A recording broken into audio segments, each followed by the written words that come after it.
On pouvait espérer que les accords de libre-échange du monde d'avant la pandémie soient obsolètes dans le monde d'après. Et ben apparemment c'est pas du tout le cas. Pour la Commission européenne, c'est business as usual. Je vous dis ça parce que on vient d'apprendre la conclusion d'un nouvel accord entre l'Union européenne et le Mexique. Alors le Mexique, justement, il y a quelques mois, je m'y étais rendue pour participer au Toxitour, avec une cinquantaine de militants d'associations, militants d'ONG, avec des élus européens, des élus états-uniens, des collègues mexicains. Nous avions sillonné une partie du pays à bord d'une caravane, dans le but d'observer l'impact désastreux des multinationales européennes sur l'environnement, impact désastreux sur la santé des populations et puis sur les conditions de vie des gens. Ce déplacement, il m'a énormément marqué. J'ai vu les conséquences concrètes du libéralisme mondial. J'ai vu les conséquences concrètes du premier accord de libre-échange qui avait été signé entre l'Union européenne et le Mexique en 2000.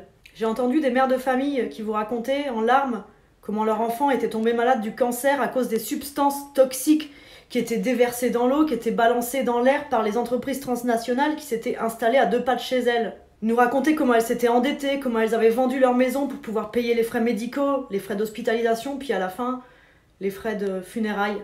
J'ai respiré cet air insupportable, cet air à l'odeur de soufre qui vous file un mal de crâne permanent, un air plein de poussière parce que pourri à cause de la mine à ciel ouvert de Lafarge, où des gens sont condamnés à vivre 24/24 au quotidien. J'ai vu comment des entreprises françaises et européennes s'installent au Mexique pour des activités qu'elles se permettraient jamais d'exercer ici en Europe du fait des impacts environnementaux et des impacts sociaux. La Commission européenne a annoncé hier que les négociations étaient arrivées à terme. Alors la prochaine étape officiellement, c'est la ratification par le Parlement européen et puis par les parlements nationaux. Et je vous l'annonce ici, la prochaine bataille de notre côté, c'est de faire en sorte que le Parlement ne ratifie pas cet accord de libre-échange, et puis mettre la pression sur le gouvernement français pour empêcher que la France valide cet accord. La nouvelle version de l'accord de libre-échange Union européenne-Mexique ne ferait qu'aggraver la destruction de la faune, la destruction de la flore, la destruction de la santé et de la vie des Mexicains qui habitent dans ces zones qu'on appelle paradis industriels.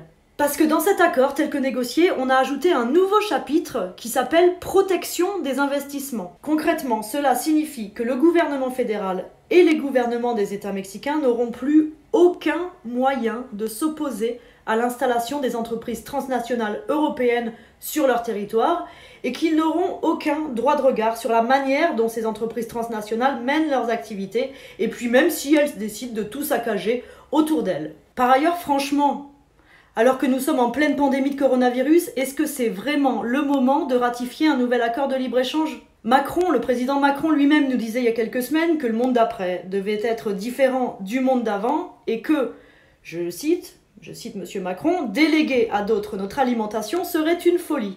Cette crise, elle nous prouve à quel point il est important de relocaliser l'économie, de relocaliser la production avec pour objectif en ligne de mire la souveraineté notamment alimentaire. Cette crise, elle met nos agriculteurs et nos éleveurs dans une situation qui est difficile, dans une situation qui porte une difficulté qui est sans précédent. Alors est-ce que c'est normal dans ce contexte-là que la Commission européenne propose un nouvel accord qui valide la possibilité d'importer jusqu'à 20 000 tonnes de bœuf mexicain ?